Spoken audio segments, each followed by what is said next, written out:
Friends, तो आज की वीडियो में आप सीखने वाले हैं 21 यानी 21 अमेजिंग वेज टू से आई एम सॉरी। तो आज के बाद जब आप किसी को सॉरी कहें तो आप इन अमेजिंग फ्रेजेस के थ्रू कह सकते हैं। तो चलते हैं वीडियो की तरफ। आज का लेसन बहुत ज़्यादा इंटरेस्टिंग होने वाला है क्योंकि आप जानने वाले हैं कि जो डेली रूटीन में हम आई एम सॉरी कहते हैं और हमारे पास इसके लिए कोई और वर्ड नहीं होता, इसको हम और किन अच्छे फ्रेजेस से रिप्लेस कर सकते हैं और अपनी इंग्लिश को नेक्स्ट लेवल पर लेकर जा सकते हैं। तो अगर आप जानना चाहते हैं अमेजिंग वेज टू से सॉरी तो हमारे साथ बने रहें। जी, तो किसी को सॉरी कहने के लिए जो पहला मेथड है वो क्या है? बहुत सिंपल, माय मिस्टेक, यानी कि मेरी गलती है। ठीक है, यानी कि मैं मानता हूँ ये मेरी गलती है। Very simple. उसके बाद बढ़ते हैं हम दूसरे एक्सप्रेशन पर। दूसरा एक्सप्रेशन जो है हमारे पास वो क्या है? Pardon me. ये थोड़ा सा पुराना है बट काफ़ी सोफिस्टिकेटेड है। ब्रिटिश इसको कहते थे पार्डन मी, यानी कि मुझे माफ़ कर दीजिए। उसके बाद जो हमारे पास थर्ड एक्सप्रेशन है that is very simple again, my bad. My bad का मतलब ये है कि गलती को एक्सेप्ट कर लेना कि गलती मेरी ही है, यानी मुझसे गलती हो गई। ठीक हो गया? तो माय बैड को भी आप आई एम सॉरी की जगह पर इस्तेमाल करते हैं। उसके बाद बहुत ज़्यादा सिंपल लेकिन beautiful expression again, sorry about that, यानी कोई आप पर गुस्सा कर रहा। जी, तो ये फोर्थ सेंटेंस है that is sorry about that, यानी कि इस बारे में मैं आपसे माफ़ी चाहता हूँ। मैं आपसे माफ़ी चाहता हूँ या चाहती हूँ। ठीक हो गया? उसके बाद जो हमारे पास सिक्स्थ इम्प्रेशन आता है that is accept my deepest apologies, यानी कि मेरी डीपेस्ट किसको कहते हैं? गहरी तरीन। ठीक है, गहरे को कहते हैं गहरी तरीन अपॉलॉजीज, यानी माफ़ियाँ।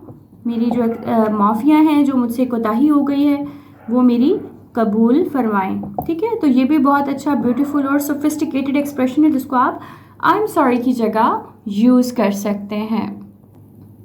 उसके बाद जो नेक्स्ट एक्सप्रेशन आप यूज़ कर सकते हैं that is I am terribly sorry for, जो भी आपसे गलती हुई है उसके लिए आप कह सकते हैं। ठीक है, यानी कि मैं बेइंतहा टेरिबली मतलब बहुत ज़्यादा हद तक मैं इस चीज़ के लिए माजरत ख्वाह हूँ। ठीक है, बहुत ज़्यादा हद तक मैं माजरत ख्वाह हूँ। तो इसको आप बहुत ज़्यादा आराम से यूज़ कर सकते हैं। काफ़ी ज़्यादा अच्छा इसका जो टेरेबल का जो एडिशन है ये काफ़ी ज़्यादा इसको कह लें कि कर देता है, पॉलिश कर देता है। सेंटेंस काफ़ी अच्छा लगता है। उसके बाद आप बिल्कुल एक सिंपल सा जो है वो आप एक वर्ड यूज़ कर सकते हैं दैट इज़ अपॉलॉजीज। रिटन में या आप बोलते हुए कह सकते हैं अपॉलॉजीज मतलब माफ़ी कबूल करें। This is as simple as that. Sometimes ऐसा होता है हम किसी के साथ बहुत ज़्यादा रूडली एक्ट करते हैं जो हमें नहीं करना चाहिए।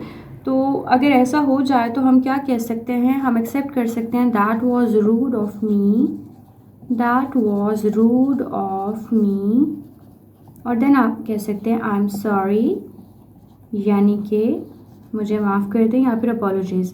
तो रूड किसको कहते हैं? उर्दू में रूड को क्या कहते हैं? गुस्ताखी मैंने की या बदतमीज़ी अगर कर दी जो कि नहीं करनी चाहिए, आप big no.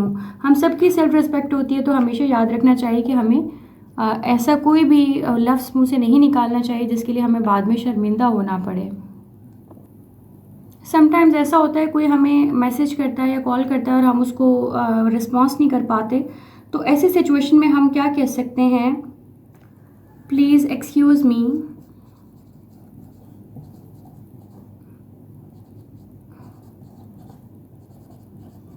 For a late response.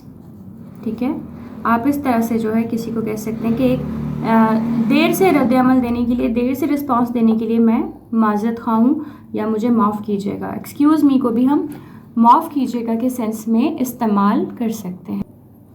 उसके बाद अगर आपने कोई काम में ताख़ीर कर दी, ताख़ीर मतलब डिले कहते हैं उसको, तो आप क्या कह सकते हैं? सिंपली आप क्या कह सकते हैं कि एक्सक्यूज़ मी फॉर डिले, या फिर आप कह सकते हैं I am sorry for the delay. तो जब भी कभी ताख़ीर हो जाए, आपसे किसी चीज़ में देर हो जाए, तो आप ये वाला वर्ड यूज़ कर सकते हैं। उसके बाद समटाइम्स ऐसा होता है कि हम कुछ गलत बात कर जाते हैं, फिर हमें रियलाइजेशन होता है कि हमने गलत कहा, तो हम कह सकते हैं I am sorry about what I said. ठीक है, जो मैंने कहा उसके लिए मैं सॉरी कहता हूँ या सॉरी कहती हूँ। और समटाइम्स होता है कि हम कहना नहीं चाहते, तो हम कह सकते हैं आई डिडंट मीन दैट। ठीक है, यानी मेरा मतलब वो नहीं था। अक्सर हम कहना चाहते हैं ना मेरे कहने का मतलब वो नहीं था, तो हम क्या यूज़ करेंगे? I didn't mean that. उसके बाद जो नेक्स्ट एक्सप्रेशन है that is very simple, I want to apologise. Apologise जो है वो अपोलॉजी का ही वर्ब फॉर्म है, तो आई वॉन्ट टू अपोलोजाइज, मैं माफ़ी तलब करता हूँ, माफ़ी का तलबगार हूँ। और उसके साथ ही एक सेंटेंस मैं आपके लिए यहाँ पर लिखूँगी। ये हम इसको ऐसे भी कह सकते हैं, I owe you an apology, I owe you an apology. Owe का मतलब क्या होता है? किसी चीज़ को ओन करना। ठीक है, यानी कि आप मेरी माफ़ी के मुस्तहिक हैं, आप कह सकते हो आप मेरी माफ़ी के हकदार हैं या मुस्तहिक हैं। ठीक हो गया? तो ये हो गए दो एक्सप्रेशन जिसमें हम अपोलॉजी का इस्तेमाल कर सकते हैं। अगर हम अपनी गलती की पूरी रिस्पॉन्सिबिलिटी लेते हैं तो हम सिंपली कह सकते हैं आई टेक कंप्लीट रिस्पॉन्सिबिलिटी। ठीक है, हम कह सकते हैं कि मैं इसकी ज़िम्मेदारी लेता हूँ या लेती हूँ। ये बात कहना काफ़ी ज़र्फ वाले लोगों का काम होता है, अपनी गलती को मान लेना और एक्सेप्ट कर लेना, तो हमेशा उन लोगों में बने जिनका ज़र्फ अच्छा होता है। और समटाइम्स ऐसा होता है कि हम किसी को ऑफेंडेड फील करवाते हैं। ऑफेंडेड फील मतलब, ऑफेंडेड का मतलब क्या होता है? ऑफेंडेड का मतलब होता है बहुत ज़्यादा बुरा फील करवाते हैं, इंसल्टेड फील करवाते हैं। ठीक है, तो उस चीज़ से अगर हम ऐसा करवा दें तो उसके बाद हम क्या कह सकते हैं? I understand. हम क्या एक्सप्रेशन यूज़ कर सकते हैं? I understand that you were